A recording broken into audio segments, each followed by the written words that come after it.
नमस्कार दोस्तों, स्वागत करता हूं आपका अपने YouTube चैनल पर। आज के इस वीडियो में हम 25 क्वेश्चन देखेंगे जो कि आपके TGT PGT एग्ज़ाम के लिए बहुत ही महत्वपूर्ण है।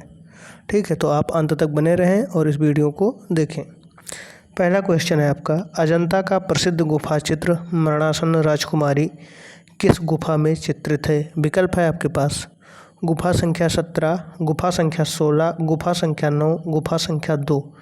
तो इसका राइट आंसर आपका हो जाएगा गुफा संख्या 16। अच्छा, गुफा संख्या 16 में और कौन कौन से चित्र हैं?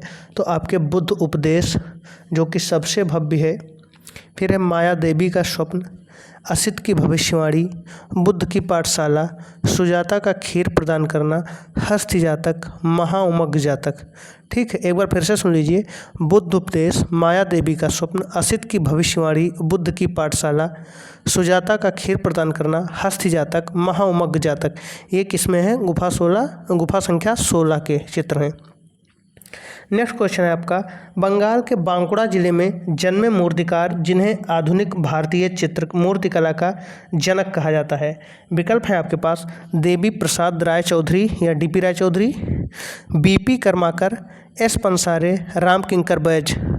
ठीक है, तो इसका राइट आंसर आपका क्या हो जाएगा? राम किंकर बैज।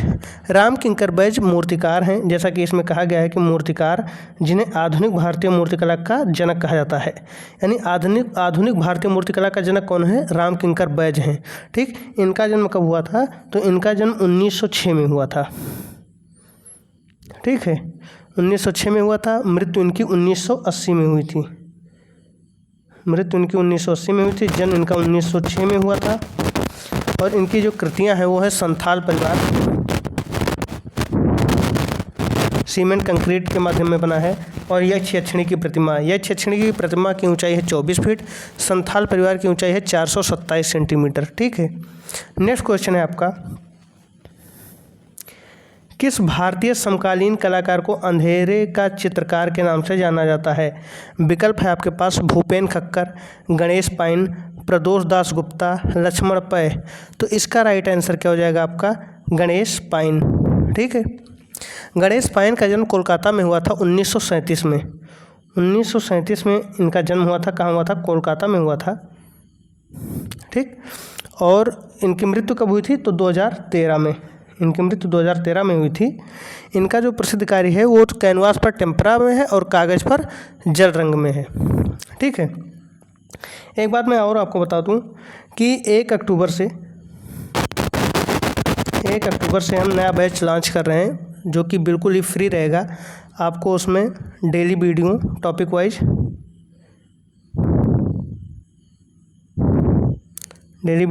वाइज मिलेगा, प्लस आपको सप्ताह में 1 टेस्ट मिलेगा टेलीग्राम पर। ठीक है, और इसके साथ ही साथ आपको मिक्स क्वेश्चन के जो प्रैक्टिस सेट है वो तो यूट्यूब पर आपके ऐसे ही चलते रहेंगे। तो सारी चीज़ें आपको फ्री में मिलेंगी। इसके लिए आपको करना क्या रहेगा कि आपको टेलीग्राम ग्रुप भी ज्वाइन करना है और वीडियो को आपको नियमित देखते रहना है, और साथ ही साथ आपको व्हाट्सएप ग्रुप भी ज्वाइन करना है। ये सारी चीज़ें मैं डिस्क्रिप्शन बॉक्स में मैं दे दूँगा और सारी चीज़ें निःशुल्क रहेंगी। और दूसरी ये है कि आप भी सुझाव दे सकते हैं कि आप किस तरीके से कंटेंट को चाहते हैं। आपको यहाँ पर टेलीग्राम पर फ्री PDF नोट्स भी मिल जाएगा जो कि 500-550 पेज का है, तो वो भी आपको यहाँ पर अवेलेबल करा दिया जाएगा। आप उसे चाहें तो PDF को आप प्रिंट करवा लें या आप PDF फॉर्म में ही आप पढ़ें। सारी चीज़ें आपको निःशुल्क रहेंगी। तो ये चीज़ें 1 अक्टूबर से स्टार्ट हो रही हैं। ठीक है, नेक्स्ट क्वेश्चन है आपका, प्राचीन भारत में नाग की कल्पना किस धर्म में प्रचलित थी? नाग, विकल्प है आपके पास हिंदू धर्म शेषावतार में। तो आप जानते हैं कि शेषावतार में शेषनाग की कहानी आती है, तो ये तो सही है। बौद्ध धर्म मूंचलिंद नाग के रूप में। C है आपका अन्य सभी विकल्प सही है। और D है जैन धर्म धर्मेंद्र पार्श्वनाथ के रक्षक के रूप में। तो अगर आप पढ़े होंगे तो ये भी सही है और ये भी सही है और ये भी सही है। तो यहाँ पर राइट आंसर क्या हो जाएगा कि अन्य सभी विकल्प सही हैं, यानी राइट आंसर का C हो जाएगा। नेक्स्ट क्वेश्चन है आपका, स्याही और मोम के रंगों से चित्रण करने वाले बंगाल के चित्रकार जिन्हें 2014 में राज्यसभा का सदस्य बनाया गया कौन है? A Jogen Chaudhary, B Prabhu Joshi, C R के Joshi, D M F Hussain. तो इसका राइट आंसर आपका हो जाएगा जोगेन चौधरी। ठीक है, पश्चिम बंगाल से आते हैं। इनका जो जन्म हुआ था 1939 में फरीदपुर, वर्तमान में बांग्लादेश में हुआ था। बंगाल में हुआ था, वर्तमान में बंगाल में ये फरीदपुर। चित्र इनके जो हैं वो है युवा मनुष्य,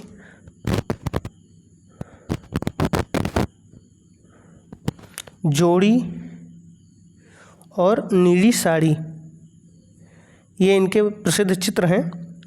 और सबसे ज़्यादा महत्वपूर्ण चीज़ ये है कि इसके जो क्वेश्चन बनते हैं वो यही बनते हैं कि इन्हें राज्यसभा का सदस्य कब बनाया गया, या कौन ऐसा चित्रकार है जो सही और मूंग के रंगों से चित्रण करता है और वो राज्यसभा का सदस्य चुना गया। तो यही क्वेश्चन बनते हैं इनसे। नेक्स्ट क्वेश्चन है आपका, निम्न में से किस भारतीय चित्रकार एवं मूर्तिकार का जन्म लाहौर, पाकिस्तान में हुआ? A Amarnath Sehgal, B Ramesh Bisht, C P Janakiram, D Dhanraj Bhagat. तो इसका राइट आंसर हो जाएगा आपका धनराज भगत।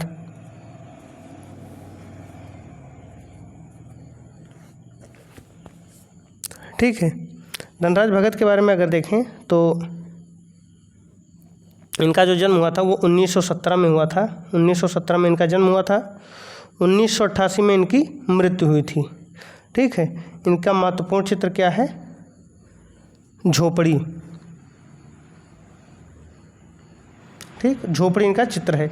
लेकिन ये चित्रकार के साथ साथ क्या है? मूर्तिकार। अगर हम मूर्ति शिल्प की बात करें तो इनकी मूर्ति शिल्प जो है वो घोड़े की नलबंदी, द किंग बांसुरी वादक, सितार वादक, द किंग, कॉस्मिक मैन और मोनार्क श्रृंखला है। ठीक है, ये इनकी मूर्ति शिल्प है। और चित्र को हमने बताया क्या है? झोपड़ी। आइए नेक्स्ट क्वेश्चन हम देखते हैं। अंजलि इला मेनन को भारत सरकार द्वारा पद्मश्री से किस सन में सम्मानित किया गया? ठीक है, तो अंजलि इला मेनन जो है उनको क्या मिला था? पद्मश्री। और वो भी किस लिए मिला था? तो दृश्य कला के लिए। ठीक, दृश्य कला के लिए इन्हें पद्मश्री मिला था। अगर हम बात करें किस सन में मिला था तो ये 2000 में मिला था। ठीक है, अंजलि इला मेनन जो है वो 1940 में बर्नपुर में इनका जन्म हुआ था। कहाँ हुआ था? 1940 में बर्नपुर में हुआ था। ठीक, 1940 में बर्नपुर में हुआ था। अगर इनके हम चित्र की बात करें तो यात्रा, एक खिड़की से बाहर देखना, अनुचर और एक युवा जादूगर की कहानी, ये इनके चित्र हैं। और इन्हें दृश्य कला के लिए क्या मिला? पद्मश्री, भारत सरकार द्वारा। किस सन में? सन 2000 में। नेक्स्ट क्वेश्चन है आपका, बौद्ध धर्म का प्रमुख चिन्ह है? ए सिंहासन, बी बोध वृक्ष, सी त्रिरत्न, डी बुद्ध पद। ठीक है, तो इसका राइट आंसर क्या हो जाएगा आपका? त्रिरत्न। त्रिरत्न क्या है? तो त्रिरत्न है बुद्ध, धम्म और संघ। ये त्रिरत्न है और ये क्या है? बौद्ध धर्म के प्रमुख चिन्ह हैं। इनका सर्वाधिक महत्व है बौद्ध धर्म में। ठीक है, नेक्स्ट क्वेश्चन हम देखते हैं। मूर्तिकार शंखो चौधरी के शिल्पों में क्या दिखाई देता है? ए अमूर्तवादी प्रभाव, बी स्वतंत्र शैली, सी घनवादी प्रभाव, डी उद्धरण शैली। तो इसका राइट आंसर क्या हो जाएगा? घनवादी प्रभाव। शंखो चौधरी के शिल्पों में क्या दिखाई देता है? तो ये घनवादी प्रभाव दिखाई देता है। अब शंखो चौधरी का जन्म कब हुआ था? तो 1916 में इनका जन्म हुआ था और ये मूर्तिकार और चित्रकार दोनों हैं। ठीक है, और मृत्यु कब हुई? 2006 में। ठीक है, 1916 में इनका जन्म हुआ और 2006 में इनकी मृत्यु हुई। जन्म कहाँ हुआ था? परगना, बिहार में। ठीक, और 1984 में केंद्रीय ललित कला अकादमी के कार्यकारी अध्यक्ष भी रहे। कब? 1984 में केंद्रीय ललित कला अकादमी के कार्यकारी अध्यक्ष भी रहे। नेक्स्ट क्वेश्चन है आपका, आरंभ में तंजौर शैली के सभी चित्र बनाए जाते थे कागज पर, कपड़े पर, हाथी दांत एवं लकड़ी पर, ताल पत्रों एवं लकड़ी पर। तो तंजौर शैली के जो प्रारंभिक चित्र बनाए गए वो सब किस पर बनाए गए? हाथी दांत एवं लकड़ी पर, यानी विकल्प सी इसका राइट आंसर है। और तंजौर शैली के बारे में अगर हम ध्यान दें तो तंजौर शैली का सबसे प्रसिद्ध चित्र क्या है? बाल कृष्ण का। ठीक है, बाल कृष्ण इसका सर्वाधिक प्रसिद्ध चित्र है। ठीक, और 1833 से 55 के मध्य शिवाजी ने संरक्षण दिया था। और 55 में मृत्यु के बाद शिवाजी के ये यहाँ के कलाकार फिर इधर उधर हो गए और ये शैली लुप्त प्राय होने के कगार पर आ गई थी। नेक्स्ट क्वेश्चन है आपका, पाश्चात्य कला के समीक्षकों ने किस भारतीय चित्रकार को भारतीय कला का पैगंबर कहा है?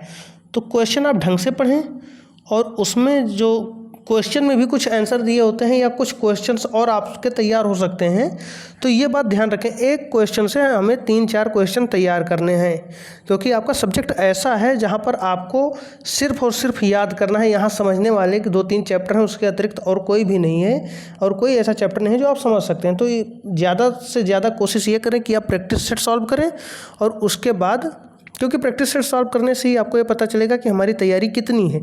बाकी आप पढ़ते रहें तो उससे ज़्यादा फ़र्क पड़ने वाला नहीं है। आपको अपने ऊपर कॉन्फिडेंस ही नहीं आएगा कि हमारी तैयारी कितनी है। जब आप प्रैक्टिस सेट सॉल्व करेंगे, आपका जब बेहतर उसमें परफॉर्मेंस होगा, तभी आपको समझ में आएगा कि हाँ, तैयारी ठीक ढंग से चल रही है। ठीक है, और आपको नियमित प्रैक्टिस सेट सॉल्व करने ही चाहिए, क्योंकि इससे आपकी तैयारी बेहतर होती रहे। ठीक है, भारतीय कला का पैगंबर किसे कहा जाता है? तो इसका राइट आंसर क्या हो जाएगा? यामिनी राय। विकल्प आपके पास सूजा है, यामिनी राय है, रविन्द्रनाथ टैगोर है, एम एफ हुसैन है। तो यामिनी राय इसका राइट आंसर हो जाएगा।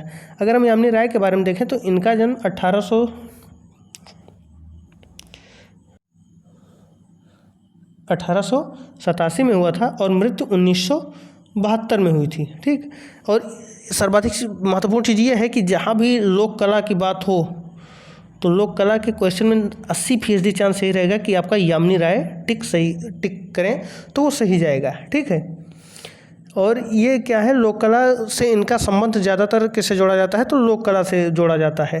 ठीक है, बंगाली ग्रामीण लोक कला को चित्रों में इन्होंने पिरोया। ये वानगो और मानो से भी प्रभावित रहे। ये भी इंपॉर्टेंट चीज़ है कि ये किससे प्रभावित है? तो वानगे और मान्य से ये प्रभावित कलाकार थे। आइए नेक्स्ट क्वेश्चन हम देखते हैं। आधुनिक भारतीय मूर्तिकार जिनका जन्म बंगाल के बांकुड़ा में हुआ था, इस पर हमने पीछे चर्चा कर ली है, तो यहाँ पर हम सीधे विकल्प कर लेंगे राम किंकर बैज। हमारे पास और भी विकल्प थे, हिरणमय चौधरी, धनराज भगत, डीपी चौधरी और राम किंकर बैज। तो हिरणमय चौधरी और धनराज भगत, डीपी राज चौधरी के बारे में भी आप पढ़ लें और इसका राइट आंसर जो हो जाएगा वो क्या हो जाएगा? राम किंकर बैज।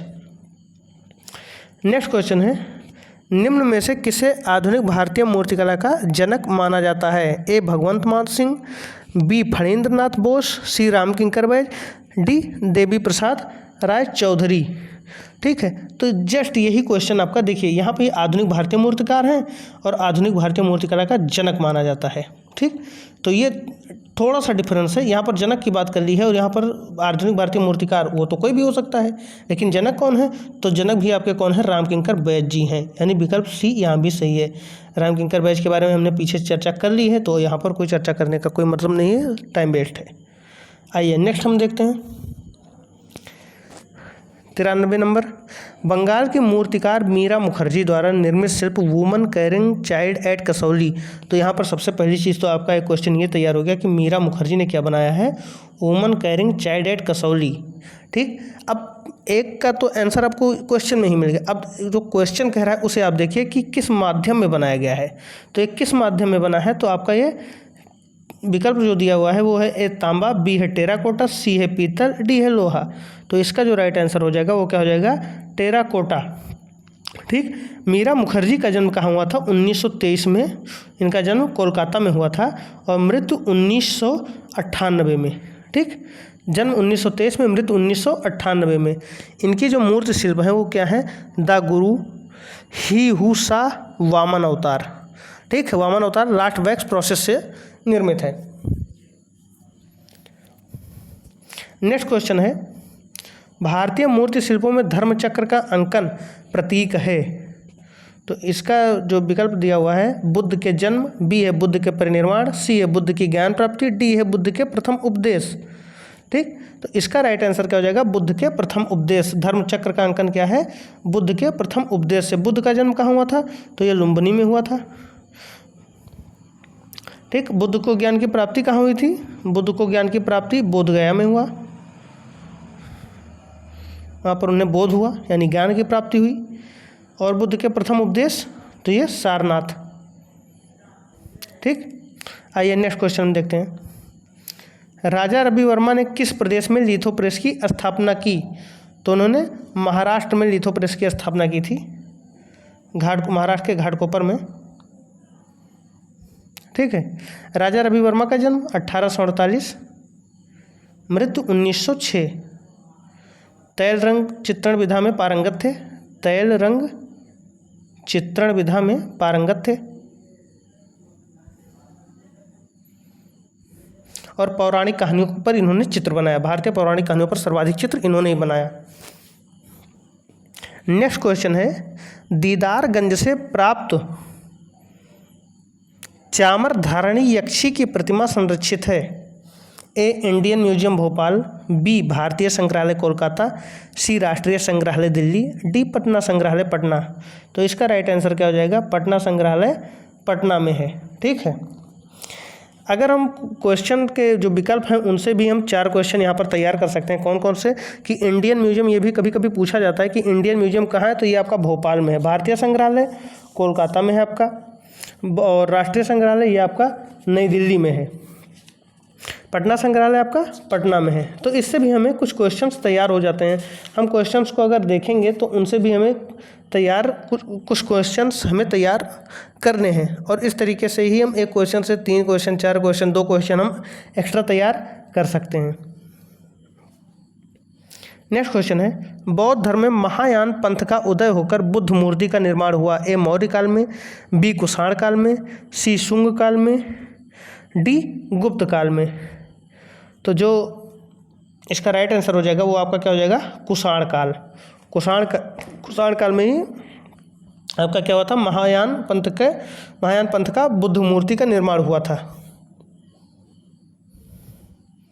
नेक्स्ट क्वेश्चन है आपका, प्रसिद्ध मूर्तिकार एवं लेखिका जिसे प्राचीन बंगाली मूर्तिकला में आधुनिकता लाने के लिए जाना जाता है, ये कौन है? आपके लीला मुखर्जी, या बी मीरा मुखर्जी, सी उषा, डी मोहिनी त्रिखा। तो इसका राइट आंसर हो जाएगा मीरा मुखर्जी। मीरा मुखर्जी के बारे में हमने पीछे चर्चा कर लिया है, तो यहाँ पर चर्चा करने का कोई मतलब नहीं निकलता है। आइए नेक्स्ट क्वेश्चन हम देखते हैं। यूनेस्को द्वारा घोषित अमृता शेरगिल अंतर्राष्ट्रीय वर्ष है? ए 2013, बी 1941, सी 1976, डी 1978। तो इसका राइट आंसर क्या हो जाएगा? 2013, ठीक है। ये इसका राइट आंसर है। अमृता शेरगिल का जन्म कब हुआ था? 1913 में हुआ था, और मृत्यु 1941 में हुई थी। 13 में जन्म कहाँ हुआ था? बुडापेस्ट हंगरी, और मृत्यु लाहौर। ये दोनों क्वेश्चन पूछे जाते हैं, ठीक है। और इनकी अगर हम रचनाओं की बात करें तो 3 बहनें, ब्रह्मचारी, गणेश पूजन, आराम, हल्दी पीसती औरतें, और भी काफ़ी रचनाएं हैं। बस कुछ ही रचनाओं को हमने यहाँ पर जिक्र किया है। और इनका एक ब्रिज सीन करके एक चित्र था जो कि नई दिल्ली में 6.9 करोड़ में बिका, अमृता शेरगिल जी का ही। तो बहुत ही संक्षिप्त चीज़ें मैंने यहाँ पर बताई है, बाकी आपको पढ़ना पड़ेगा। आइए नेक्स्ट क्वेश्चन है, आधुनिक भारतीय मूर्तिकार जिन्होंने ग्राफिक कलाकार के रूप में ख्याति अर्जित की, इसका राइट आंसर क्या होगा? ए आपका है आर.बी. जोशी, बी सोमनाथ होर, सी सुधीर रंजन खास्तगीर, डी एस धनपाल। तो इसका राइट आंसर क्या हो जाएगा आपका? सोमनाथ होर। इनका जन्म हुआ था 1921 में, बांग्लादेश में 1921 है ये, और 2006 में इनकी क्या हुई थी? मृत्यु हुई थी। इनका सबसे महत्वपूर्ण जो कई बार क्वेश्चन पूछा गया है कि उन्स किसकी श्रृंखला है, तो ये आपकी सोमनाथ होर की श्रृंखला है। और वियतनाम युद्ध के दौरान इन्होंने मदर एंड चाइल्ड नामक एक मूर्तिका भी, मदर एंड चाइल्ड नामक मूर्ति का इन्होंने निर्माण किया था। नेक्स्ट क्वेश्चन है, चित्रकार गोपाल चंद तथा लाल चंद किस शैली से संबंधित हैं? ए कालीघाट शैली, बी राजपूत शैली, सी पटना शैली, डी अपभ्रंश शैली। तो इसका राइट आंसर क्या हो जाएगा? पटना शैली। पटना शैली को ही क्या कहते हैं? हम कंपनी शैली कहते हैं। और गोपाल चंद तथा लाल चंद इसी शैली से संबंधित हैं, ठीक है। किस शैली से? पटना शैली से संबंधित है। मुगल कला जब छिन्न भिन्न होने लगी, उसके जो चित्रकार थे इधर उधर भगने लगे, तो बाद में जाकर पटना में अंग्रेज अधिकारियों ने इन्हें संरक्षण दिया, और वहीं पर इन्होंने चित्रकारी अपनी प्रारंभ कर दी। नेक्स्ट क्वेश्चन है, एक शैक्षणिकी पत्थर से बनी मूर्ति जो रिजर्व बैंक ऑफ इंडिया में रखा है किसने बनाया है? ए धनराज भगत, बी देवी प्रसाद राय चौधरी, सी अमरनाथ सहगल, डी रामकिंकर बैज। तो इसका राइट आंसर क्या हो जाएगा आपका? रामकिंकर बैज।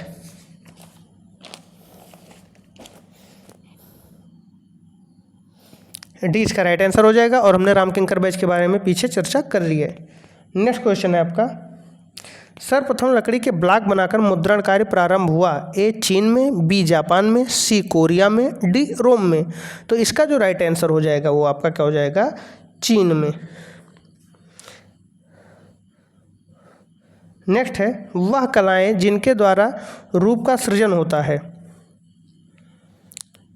कहलाती हैं ललित कलाएं, प्लास्टिक आर्ट, अमूर्त कला, व्यावसायिक कला। तो जब रूप के सृजन की बात होती है तो रूप का सृजन किस में हो जाएगा आपका? प्लास्टिक आर्ट में।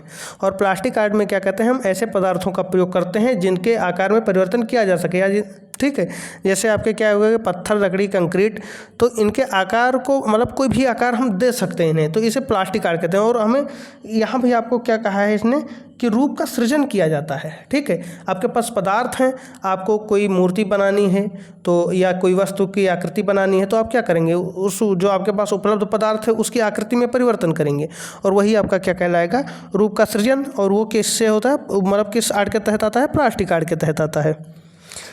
नेक्स्ट क्वेश्चन है, नाट्य शास्त्र में प्रधान रंग माने गए हैं? तो इसका जो विकल्प है 5, बी 8, सी 3, डी 4। तो ये 4 माने गए हैं। और आज का लास्ट क्वेश्चन है, रघुनाथ मोहपात्रा जिनका निधन 9 मई 2021 को हुआ, भारतीय कला जगत में किस विधा के कारण प्रसिद्ध थे? इसका आंसर आपको देना है, कमेंट बॉक्स में आप कमेंट करके ज़रूर बताइएगा। और अंतिम जो मैंने बीच में सूचना दी थी, एक बार मैं फिर उस सूचना को दोहरा दे रहा हूँ कि 1 अक्टूबर से आपका बैच स्टार्ट हो जाएगा। जिन्हें भी पूरा सिलेबस पढ़ना है तो वो व्हाट्सएप पर आकर जुड़ सकते हैं और सारी चीज़ें फ्री हैं। आपको टेलीग्राम पर पूरा PDF फ्री में मिलेगा, आपको सप्ताह में 1 टेस्ट भी मिलेगा, पूरे वहाँ पर आपको नोट्स उपलब्ध करा दिए जाएंगे और सारे वीडियो उपलब्ध करा दिए जाएंगे और ये सारी चीज़ें आपको पूरी तरीके से निःशुल्क है। ठीक है, तो आप ज़्यादा से ज़्यादा संख्या में आएँ और भागीदारी अपना दें। और दूसरी चीज़ ये है कि आप सुझाव दें कि कहाँ पर कैसे किन चीज़ों को किया जाए जो कि आपके लिए लाभप्रद हो सकते हैं। तो आपके सुझाव भी आमंत्रित हैं। तो जहाँ तक हो सके आप अपना योगदान दें आकर और इसका लाभ उठाएं। ठीक है, तो अगर ये आज का वीडियो आपको अच्छा लगा हो तो प्लीज़ इसे शेयर ज़रूर करें। धन्यवाद।